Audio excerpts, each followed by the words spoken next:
बात पते। जैसे जैसे बंगाल में वोटिंग की तारीख नजदीक आते जा रही है, वैसे वैसे सियासी बयानबाजी और भी ज्यादा यहाँ पर तेज हो रही है। अब बंगाल की ये चुनावी लड़ाई राम राज बनाम ममता राज पर आ गई है। दरअसल टीएमसी के पूर्व मंत्री अखिल गिरी ने एक विवादित बयान देकर राम राज पर ही सवाल खड़े कर दिए, जिसका गृह मंत्री अमित शाह ने अब जवाब दिया है। पश्चिम बंगाल में यहाँ में कोई राम राजत्व दरकार नहीं है। राम राज एक सुशासन का कंसेप्ट है जो स्वयं महात्मा गांधी ने प्रस्तावित किया। चुनाव लड़ाई पर रामराज पर सवाल उठाने वाली ममता बनर्जी की पार्टी के नेता अखिल गिरी ने कहा कि बंगाल को रामराज की जरूरत नहीं है क्योंकि इससे पेट नहीं भरता। तो वहीं टीएमसी के नेता के इस बयान पर बीजेपी ने भी अब पलटवार करने में कोई देर नहीं की है। अखिल गिरी को जवाब देने का मोर्चा खुद गृह मंत्री अमित शाह ने संभाला है। अमित शाह जी, मैं नीरज पांडे हूँ जी न्यूज़ से। मेरा सवाल है, क्योंकि आज अखिल गिरी जो टीएमसी के नेता हैं, पूर्व मंत्री भी हैं, उनका कहना है कि बंगाल को राम राज की जरूरत नहीं है, यहाँ ममता राज है और यहाँ ममता राज ही रहेगा। राम राज एक सुशासन का कंसेप्ट है जो स्वयं महात्मा गांधी ने प्रस्तावित किया था जब आजादी की लड़ाई चल रही थी। अगर ममता दीदी को ये भी नहीं करना है तो चिंता न करें, उनके पास बहुत कम समय बचा है। अब सवाल है कि टीएमसी को रामराज से दिक्कत क्या है। खुद सीएम ममता बनर्जी भी एक जनसभा के दौरान जय श्री राम के नारों को लेकर बयान देती हुई नजर आई। उन्होंने कहा कि जिस वक्त बैरकपुर हिंसा से रो रहा था, उस समय जय श्री राम के नारे लगाए गए थे।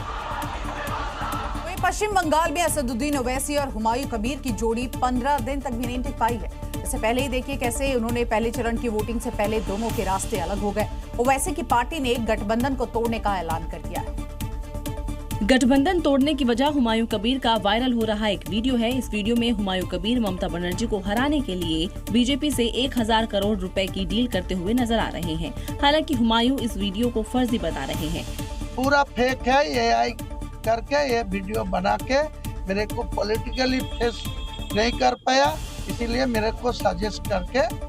हालांकि हुमायूं की सफाई ओवैसी के गले नहीं उतर रही है। साथ ही ओवैसी कोई रिस्क भी नहीं लेना चाह रहे हैं, क्योंकि ओवैसी ने जिस मकसद के लिए हुमायूं के साथ हाथ मिलाया था, वो इस वीडियो के सामने आने के बाद फायदा कम नुकसान का सौदा ज्यादा बन गया था। ममता बनर्जी को साथ बीजेपी के अच्छा रिलेशन है, आरएसएस को है, ये दोनों मिलकर मेरा खिलाफ ब्लंडर किया।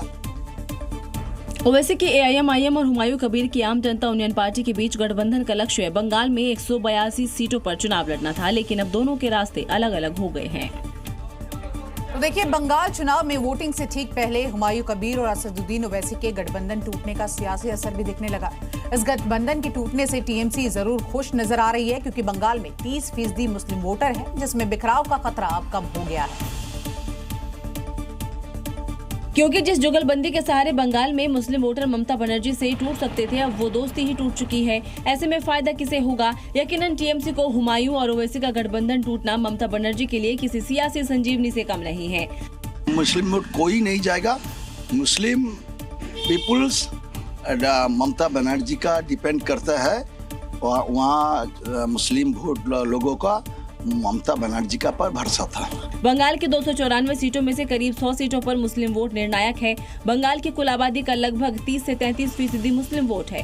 लगभग 41 से 43 सीटें ऐसी है जहां मुस्लिम आबादी 50% से ज्यादा है, जो पूरी तरह चुनावी रुख बदल सकती है। मुस्लिम वोटों का सबसे ज्यादा असर मालदा, मुर्शिदाबाद और उत्तर दिनाजपुर जैसे जिलों में देखा जा सकता है। अब बड़े मियाँ और छोटे मियाँ की जोड़ी टूटने से बंगाल में त्रिकोणीय चुनावी मुकाबला संभावना पर भी ग्रहण लग गया है।